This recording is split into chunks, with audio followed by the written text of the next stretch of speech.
want it, get it, don't ever give up, you got it. You wanna make it, then chase it, no one can stop you. Stop you, they're gonna hate you, but let them hate you, that's fine. Cause if they stand in your way, then you gotta leave them behind. Yo, what is going on, guys? It is Sam Burns, and welcome to episode 18 of the South Alabama Dynasty. We are in week 2 of year 2, kicking off the season for the South Alabama Jaguars. And we're looking at some recruiting right here. Not too much changed with the board. Just removed a couple guys and looked around at what was going on. We're losing out on that quarterback that I really want, but we'll see if we're able to get him. It's not looking too good for us in the... I'm not sure what his name is. You'll see it here in a sec. In the Matt Davis race, not looking too good, but you'll see the top storylines. Number 4, Georgia losing to unranked Clemson as Clemson jumps into the top 25, and you'll see the rest of the top storylines as Fresno State and Georgia getting set to have a matchup. And you'll see the coaches poll this week with Ohio State, A&M, Alabama, Oklahoma, and Oregon as your top 5, and obviously number 4, Georgia, tumbling all the way to number 15. And yeah, Clemson up to 19 after that win against Georgia. So that is your top 25 for this week. We're going to go ahead and move on to the Sun Belt Conference standings after you see those additional details. We'll look at the Sun Division, which the South Alabama Jaguars play in, sitting in 4th place with a record of 0-0. And in the Belt Division, Ian's, or Straight of Boston, whatever you decide to call him, Georgia State Panthers are in 1st place in that division. So looking at the Heisman watch, Braxton Miller is on top as of right now with 2-time defending Heisman winner Johnny Manziel right behind him. So that is your Heisman watch for this week, and you're looking at the Sun Belt Conference Players of the Week. And with that, let's us get into this game. The EA Sports NCAA Football 14 pregame show presented by Nissan. Innovation that excites. We're checking in live at Ladd Peebles Stadium. You know, I always enjoyed these little live peek-ins. The players are loose and hopping around. Look how tight the coaches look. A little nervous there, boss? It'll all loosen up once the first leg is passed. Thanks for joining us here on the NCAA College Football pregame show. Now let's send it out to Brad and Kirk for all the action. We'll see you at the half.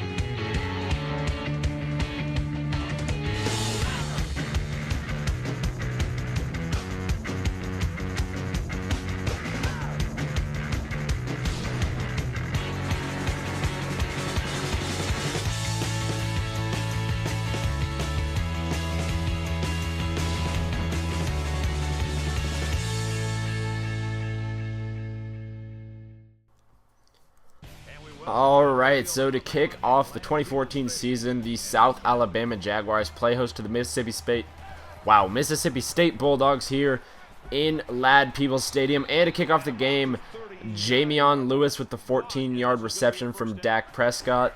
And that is more than enough for a first down. And now Prescott on the read option, going to avoid a tackler and go straight up the middle, past midfield, enough for a first down. That's a 15-yard gain for Mississippi State. And now on 2nd down and 10 in the pistol formation with a man in motion, Prescott is going to be back to pass with a little bit of rush, but he's going to find Morrow on the right side, who's pushed out of bounds after an 8-yard gain. And now Prescott in the shotgun, back to his right, is back to pass. He's going to dump it down to his running back, who gets absolutely decked. Nonetheless, it is a 6-yard gain, and that is not going to be enough for a first down. So that sets up this field goal try here for the Bulldogs. It is up, and it is good. So Mississippi State strikes first with a 3-0 lead. And now on their next possession, Dak Prescott going to find Morrow on the right side, who just bowls over, I believe, don't quite know what his name is, but he is enough for a pretty good game. But on 3rd down and 4, Malcolm Johnson going to get a 7-yard gain, and that is enough for a first down for the Bulldogs, as Dak Prescott is 6-9 passing so far, looking pretty good in the early goings, and handing off to Josh Robinson. He's going to get 7 yards here on first down to make it 2nd down and 3. He's averaging about 4.5 yards a carry right now. And now on 2nd and 4, handing off to Griffin. Going to weave his way into the end zone. Touchdown, Bulldogs. And Mississippi State has an early 10-0 lead. Hopefully this doesn't turn into a blowout. They are a 90 overall team. But kicking off right now, he is kicking to Kyle Clifford, the freshman. I believe he's a JUCO, so I think he's a junior. But on his very first time touching the ball as a Jaguar, he's going to take it to the house. Kyle Clifford, 20, 10, no one can catch him. 99 yards for a touchdown. Kyle Clifford making a huge impact on his first play as a Jaguar. He has very tremendous speed, and that is why we put him back there, and he shows it right there as the Jaguars climb within 3 points. So now Mississippi State getting the ball back again. 2nd down and 7. Prescott in the pistol formation, back to pass. He finds Joe Morrow, not Darius. I don't know why I wanted to say Darius. That's a 20-yard gain, and now on the read option, going to hand off to Morrow. Not Morrow. Josh Robinson, excuse me. That's an 11-yard gain. His 6th carry now goes for 32 yards. And here's me showing a little bit of play calling, I guess. I don't know. Just wanted to show that they ran a lot of hurry up. And you'll see Prescott on the read option. Gets taken down. Great play, but there's a flag. We'll see what it is for. It is a personal foul face mask. That's going to result in 15 yards. That's Ty Young, the freshman. So if you saw that little stat right there, they're out getting us in yardage 142-1. So a 2nd down and 10 now for Dak Prescott and the Bulldogs in the pistol formation. Man in motion to his left is back to pass, and he's going to scramble on the right side, but taken down by Hawkins in the backfield, sacked for a loss of 2. And that'll make it 3rd down and 12. And here on the following play, Prescott is in the shotgun with a man in motion, and he's back to pass. He's going to go over the middle, and he's going to find Johnson, who breaks the tackle down to about the 13-yard line. Robert Johnson, a 15-yard gain. And now on 3rd and 4, Prescott on the left side and almost intercepted. Morrow can't hang on, and that will force another Bulldog field goal, as the attempt right here is going to be, we'll see what happens. I guess I left this too long. Who really cares? But it is going to be up, and it is good. So the Bulldogs take a 13-7 lead here on the Jaguars with about 1:05 remaining in the 1st quarter. And now Bridge on the fake screen wheel route, going to find Jeremy Jones. I'm running the Oregon playbook to start the year. We'll see if I actually end up liking that. But at the end of the 1st quarter, Mississippi State's got a 6-point lead. Pretty good for the Jaguars to be hanging around. They are about, 16 overall, better than us, around there. So now a 3rd down and 4 for Brandon Bridge, as he is back to pass, looking on the right side, going to find Kyle Clifford, and that is going to be a 16-yard gain and enough for a 1st down. And that is going to make it a 3rd down and goal. Brandon Bridge, he is going to scramble on the right side, and he's going to find, and man, oh, that is intercepted, but he does go out at the 1-yard line, and that is going to be nothing right there in the red zone for South Alabama, as the Bulldogs are going to get the ball back. And now on a read option, handed off to Jay Jones on the Jaguars' next possession after a punt, and that is going to be a 17-yard gain on the read option. That is Jay Jones' 5th carry of the game. He's got about 33 yards right now, and that is going to be a 1st down and goal. And now on the read option, Bridge is going to run in the end zone. Touchdown, Jaguars. That is a 6-yard gain and enough for a touchdown as the Jaguars take the lead. Now 3rd and 8, Dak Prescott is going to try to scramble up the middle, but he is tripped up, sacked for a loss of 3, and that'll make it 4th down and 11. And we're looking at some of the stat overlays right here. Just a pretty cool one that I hadn't seen before, and you'll just see some of our offensive statistics. So now moving on to our next possession, just showing a little play calling right here. A 1st down and 10 for the Jaguars. And in the shotgun, Brandon Bridge is going to be a play action pass. He's going over the middle. He's got a man intercepted by Arrington, as the Bulldogs are going to come the other way. And he's got a pretty good return. He's got a chance to take this to the house, to the 30, the 20, the 15, and he is taken down finally at the 5-yard line. That is the 2nd turnover of the game for the Jaguars. And now on a 1st and goal, Prescott going to hand off to Robinson. He doesn't quite get into the end zone, as the Bulldogs call their 1st timeout of the half. And now on 2nd down and goal, Prescott in the pistol formation, handing off. No, he keeps it this time, and he's going to go a little bit backwards, and that's going to be a loss of 1 to make a 3rd down and goal for the Mississippi State Bulldogs. And now on 3rd and goal, Prescott, don't know what happened there, but he tried to scramble to the left side, and he was sacked for a loss of 4. And that is a good goal line stand for the Jaguars, and that is going to be a field goal now for the Bulldogs. And we're going to move on to a studio update. As you see, Duke has a 27-21 lead on Troy right now, and we'll see what holds up there. That is a Sun Belt team right there in Troy, so we'll see if they can get a W in this game. So Now Brandon Bridge in the shotgun is back to pass. He's going to scramble to the right side, and he's going to pass. He's going to find Kyle Clifford. That's going to be a 19-yard gain and enough for a first down. Now Bridge with an empty backfield, 2nd down and 10. He is going to go over the middle, going to find TJ Glover for a 19-yard gain. And that is enough, way more than enough for a first down. And now Bridge on the left side, going to find Glover again, who is going to weave his way in and out, and enough for a first down. So a chance for South Alabama to get a quick touchdown here before the half, but it was not to be. So a field goal is what comes out of that drive to make it 17-16. The Jaguars with a halftime lead. We played a half. The Jaguars lead 17-16.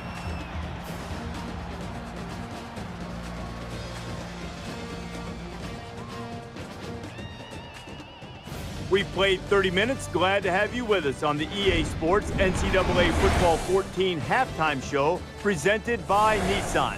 Innovation that excites. David Pollack and I here in the studio to break down everything that just happened in your game. A look at the first half stats would tell you that neither ground game was very effective.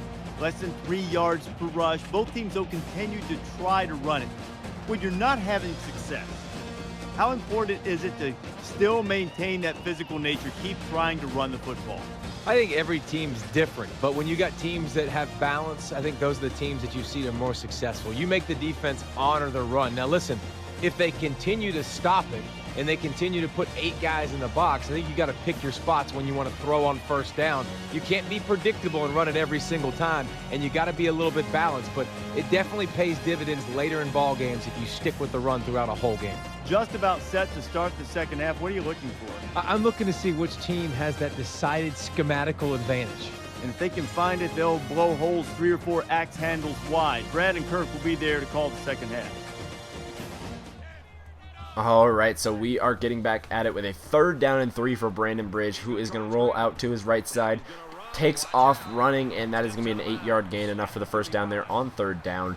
And the Jaguars looking pretty good here to start the season, actually having a lead on a team that thoroughly, outmatches us. But Jay Jones going up the middle, that's a 7-yard gain for the star tailback. He's only a junior, so we'll see how well he does. But Brandon Bridge now on the play action. He's going to have to scramble, and he is sacked. That is a loss of 14 for Bridge, and that'll make it 3rd down and 20. So Brandon Bridge now, you'll see the replay and the play call on what is going to happen right here. So Brandon Bridge coming out in the shotgun on 3rd down and 20, and he is going to be back to pass. He's looking over the middle. He's got a man on the right side. It's Dejon Funderbunk, one of my favorite names on this South Alabama squad, and that is a touchdown for the Jaguars. Bridge's first touchdown of the season, to go along obviously with his 2 interceptions, but Bridge is going to be running the read option. That's going to be an 8-yard gain to make it a 2nd down and 2. He's only got 8 carries, 6 yards, but he does have that touchdown from earlier in the game.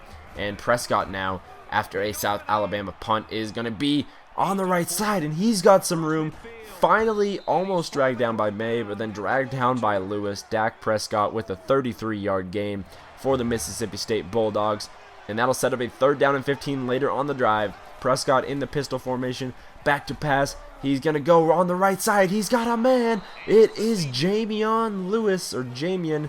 Not quite how you say that. Know how you say that, but it is a 46-yard touchdown for the Bulldogs. And that puts us into a studio update. You'll see Duke with a 38-35 lead on Troy, because we all care so much about how Troy does. They did have a horrific 2-10 season last year, I believe, winning maybe 1 game in the conference in the Sun Belt. So we'll see what happens. But here at the end of the 3rd quarter, we're all tied up at 24. Mississippi State got that 2-point conversion after that touchdown. So we'll see what happens here in the last quarter. The Jaguars are firmly in position to claim this game. So we'll see what happens. First play of the 4th quarter, Bridge is going to find Jeremy Jones on the left side. That's going to be a 14-yard gain for the Jaguars. Enough for a first down. South Alabama trying to get something going here. 3rd down and 7. Brandon Bridge on the curl route. Going to find Kyle Clifford, the freshman. That is, I don't know, he's not a freshman, but he is a JUCO. He's new to the program, but so excuse me if I've been calling him a freshman, but Brandon Bridge scrambling on the right side. That is going to be a first down after an 11-yard gain. And Brandon Bridge, that's his 10th carry now. He's got up to 33 yards. And now going to find the other new receiver, Matt Harris, an 8-yard gain. Again, I don't know which of these guys are juniors or freshmen or any of that, so excuse me if I get it wrong. But handing off to Jay Jones, he's going to barrel his way into the end zone. A 5-yard touchdown for the junior as the Jaguars take a 31-24 lead. And one more update on that Duke-Troy game. Duke did end up taking it, getting their first win on the season. So good to see Duke getting a win, but another, well, a Sun Belt opponent does go down. So you'll see the offenses at a glance. A lot of offense in this game. We'll see if it continues to hold up. Dak Prescott now on the read option. He's going to find his way up the middle for a 10-yard gain, more than enough for a first down. And now Prescott, really quick reaction. That was one of the quickest throws I think I've ever seen from AI, and that is enough for a first down. Now Prescott going to hand off to Griffin, who just shoves one guy out of the way and barrels his way down to about the 20-yard line, which sets up a 3rd down and 6. Prescott, he's got a man in the end zone, and he is hit as he throws, as he has to throw it out of the back of the end zone. Now 4th and 6, they're going for it. Desperation time here for the Bulldogs. Dak Prescott is back to pass on the left side. He's got a man. Touchdown, Joe Morrow. 16-yard touchdown. And that will tie this game at 31 with 3:40 remaining. Now Bridge going to hand off to Jay Jones. He's got some room up the middle. And that is a 14-yard gain for Jones. Enough for a first down. He's up to 79 yards on the day. And now a play action pass. Bridge going to be rolling out to his right side. Nowhere really to go, so he is going to scramble and get across that first down line and get out of bounds for a 12-yard gain. So he is up to 43 yards rushing now, and now Bridge on the fake screen wheel route. He finds Jeremy Jones. That is enough for a first down again, down to the 30-yard line. Now on 1st and 10, Brandon Bridge, deep drop back, looking for Funderbunk, but it's intercepted by Hughes, and he will be taken down around the 30-yard line. So a chance for Mississippi State to possibly take a big lead, but they could not do it. So now the final play of regulation, Brandon Bridge going deep, and it is just batted down. So we're going to overtime with a chance to beat Mississippi State. Wasn't ideal. We were pretty much in control of this game, but here we go. First play overtime, Prescott is going to find Johnson on the right side. That is going to be a 9-yard gain for Malcolm Johnson to make it 2nd down and 1. And now on 2nd and 1, Prescott going to hand off to Robinson, and he's going to weave his way in and out of traffic and into the end zone. So Josh Robinson with a 16-yard touchdown, and the Mississippi State Bulldogs now have a 7-point lead. So now it is the Jaguars' turn. Bridge scrambling to the right side. He's done a lot of that today, and he's going to get out of bounds for a 9-yard gain and enough for a first down. He's up to 49 yards rushing, and now you have a 1st down and 10, handing off to Jay Jones, who's going to barrel his way up the middle for a 6-yard gain to set up a 2nd down and 4. And now on that 2nd and 4, a read option with Jay Jones. Brandon Bridge going to get his 2nd rushing touchdown of the day as the Jaguars tie it up at 38. So we are into the 2nd overtime now. As you'll see, the fans, they're pumped up with a chance to win a big game here at home. And Bridge going to hand off to Jay Jones there, and that is going to be a 7-yard gain for Jones to set up a 2nd down and 3. He's up to 95 yards rushing now, and now handing off to Jones again. He's going to find his way across the 1st down. That's another 7-yard gain for Jones. And now on 3rd down and 4, Bridge on the read option. He can't get in Kendall Houston, a loss of 2. So the Jaguars will have to kick the field goal. It was a tough decision, but I ended up just taking the points anyway. So it is 41-38 now, and a field goal would send it to a 3rd overtime, and a touchdown would be a victory for the Bulldogs. We'll see what happens. 1st down and 10, screenplay to Robinson is going to be a loss of 1. And now 2nd down and 11, Prescott, another screenplay to Robinson. And that is going to be a nothing right there. So that sets up a 3rd down and 11. We will see what happens here. They go no huddle. I was thinking maybe they would run a 3rd straight screenplay. We'll see what happens. 3rd and 11 in the shotgun. Prescott, he's back to pass. He's going deep. He's got a man. Johnson. Touchdown, Robert Johnson. And that is your game. 26 yards ends the game. Mississippi State wins it 44-41 in a very exciting fashion, double overtime, but a very disappointing opening season loss for the South Alabama Jaguars. You'll see how Jay Jones did 110 yards on the ground, and maybe even receiving too, but he did get over 100 yards. But anyways, disappointing not to get the win here. Dak Prescott, your player of the game, but very disappointing not to get the win. Next week, I think we travel to Kent State, so look forward to that, and I hope you guys did enjoy. Thank you for watching, And again, your final score, Mississippi State 44, South Alabama 41. So again, disappointing loss, but it does definitely show some promise. The defense looked very good out there, and the offense as well, besides the turnovers. So anyways, I hope you did enjoy, and I'll see you guys next time.